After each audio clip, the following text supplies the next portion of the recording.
अस्सलाम वालेकुम। आप देख रहे हैं पाक सीन 24 न्यूज़। मैं हूं आपकी होस्ट शमाला खान।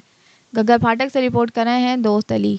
खोसा हाउस में मीर निज़ामुद्दीन खोसा और मीर नदीम खान खोसा की सरबराही में खोसा बरादरी को मुत्तहद करने के लिए एक अहम मीटिंग रखी गई, जिसमें जाहिद अली खोसा, अली शेर खोसा, मुश्ताक अली खोसा, सद्दाम अली खोसा, अब्दुल गनी खोसा, खालिद हुसैन खोसा, रियाज अली खोसा और दीगर लोगों ने शिरकत की।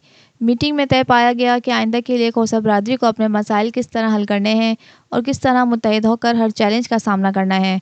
बरादरी के मुस्तहिक लोगों की माली इमदाद, बेवाओं और यतीमों का सहारा बनना है।